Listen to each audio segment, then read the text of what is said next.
Hello everyone, welcome back to the game room, and this is Michael with the second review. As promised, this one is called The Takeover, and it's by a company called Dangen Entertainment. It's been out for 2 or 3 weeks now, and it's my favorite video game genre of all time. This is a side-scrolling beat-em-up, so I'm going to tell you a little bit about it.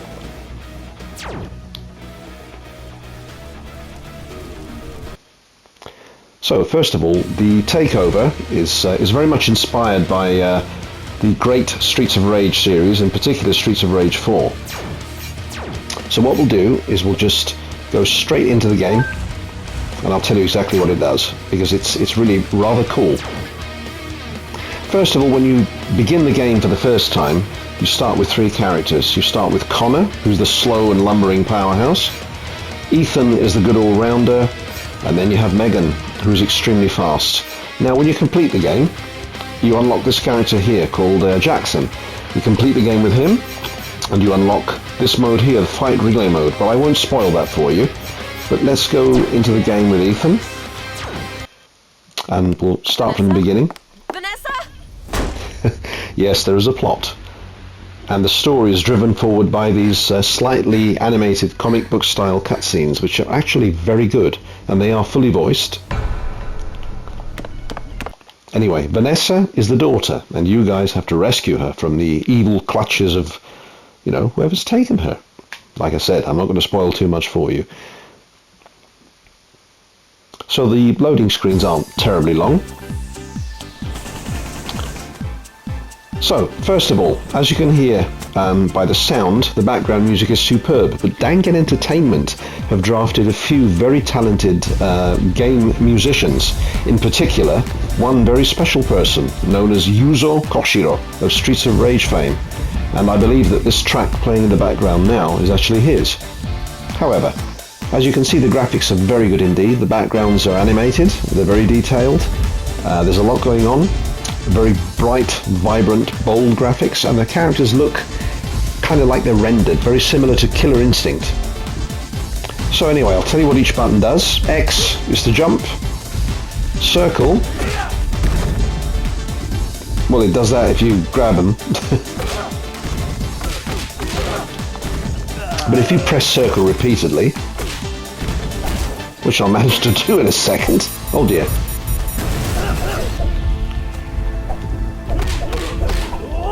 You unleash a flurry of punches. If you press triangle, you unleash a flurry of kicks. And if you alternate between the 2 buttons, you can unleash some devastating combination attacks, and they're rather good.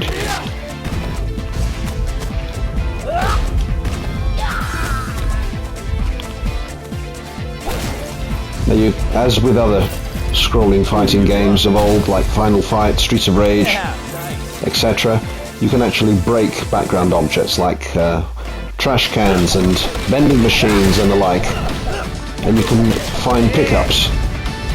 Now, the square button does something that will be familiar to you if you've played Streets of Rage. There you go. It's very similar to Axel Stone of Streets of Rage fame's Dragon Smash.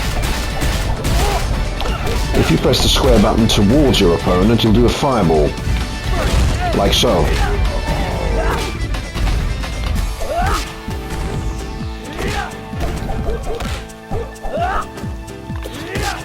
And another cool touch, you have a firearm at your disposal, and I'll show you how to use that. What you do is you hold R2, and you press circle to fire. Now, bullets are rather scarce. You can find them hidden inside boxes and things, the things that you smash, like trash cans and so on, like I mentioned, and you can find ammo, among other things such as coins, and, believe it or not, unbelievably scarce are health items to replenish your health bar. They're a bit stingy, but nevertheless, I guess it kind of makes the game a little bit more exciting.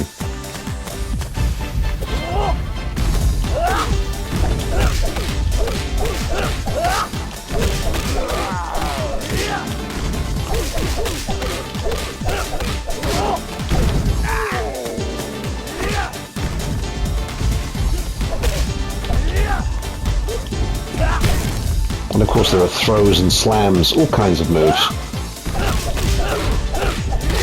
So really, I think Dangen Entertainment have done a remarkable job with this game. I mean, it looks amazing. I really like the way it looks. And the animation is rather fast-paced and quick. Very responsive. Which is what you need from a fighting game. Sound effects are your usual. Bangs, crashes and wallops and grunts and groans and screams, yells, whatever. It's a scrolling fighting game fare.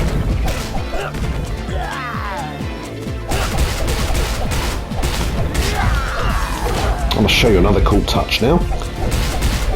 Now, as you can notice,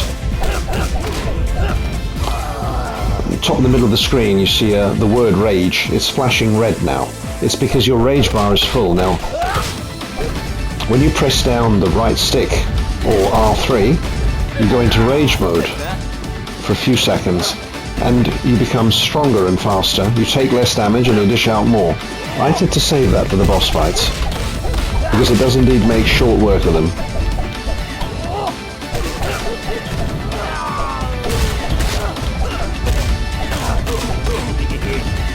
Oh, dirty boy. Do that to me, will you?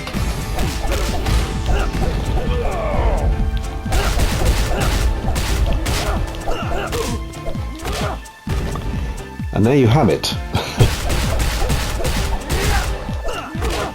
Now, while we're on the subject, I'm going to show you something slightly cool. Actually, it's very cool. I think so. Now, for that, I'm going to have to quit the game. And don't worry, it's mighty quick. Basically, when you finish the game the first time, you can actually select your levels. Now, 90% of the game is spent kicking the living daylights out of anyone that stands before you, which is what the idea is with a scrolling fighting game.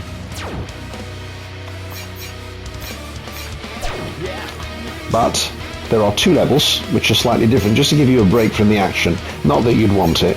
One of them is a driving game, where you're, basically it's a very fast 3D driving section where you're shooting at highlighted enemy vehicles, and you have to try and avoid civilian vehicles, otherwise you'll spin out of control and crash.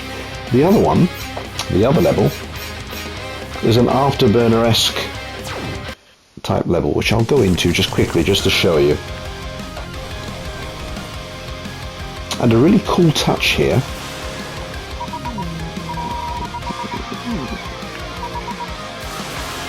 is that the aiming system is very similar to Panzer Dragoon. You target your enemies by holding the circle button, and then you let go, and you unleash several different types of missiles that actually target and seek out and destroy your enemy. And I think that's a very cool touch indeed. Now, the other thing I find incredibly cool, this music I absolutely love. It reminds me of music of the 90s, of these action games, which I've always referred to as Japanese pop. Absolutely love it. And a very good cool touch. And it just goes to show that these levels, they're not too tedious. Unlike other games where if you fail the level you have to start from the beginning, this one, you can either score highly or score very low. No matter how badly or well you perform, you still progress through the game, you still pass the level. You're not penalized for it, which I think is a very good touch, and it does alleviate frustrations.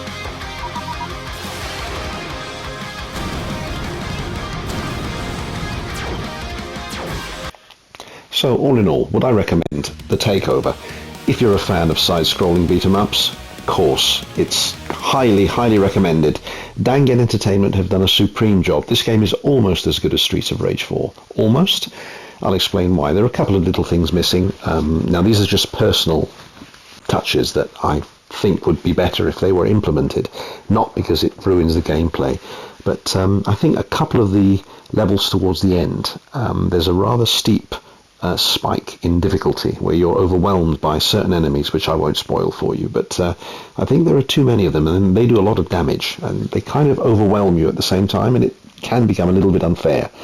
The other thing is that there's a back attack missing in all of the Streets of Rage games, from the first one up until the latest one. if there are enemies creeping up behind you while you're fighting others, you can actually do a back attack like an elbow or a reverse kick or something like that. It's missing in this game, but otherwise I'm going to score this very, very easily an 8.5 out of 10 because I think it's utterly superb. Anyway, yes, I would highly recommend you invest in this game. It's not very expensive. I believe it's about £13.99 on the UK store, and so it's very well priced indeed. But you'll have hours of fun with it. When I downloaded it, I actually finished it in one sitting. It took me 3-4 hours. But I had loads of fun. You just don't get tired of the smashing enemies around. So, yeah, I'd say go for it. Anyway, thanks for joining me for this review. And the next one we'll be looking at is a game that is in the Warhammer universe. It's called Hired Gun. Necromunda Hired Gun. It's a first-person shoot 'em up. So stay tuned for that one. That's coming soon. Ciao, ciao.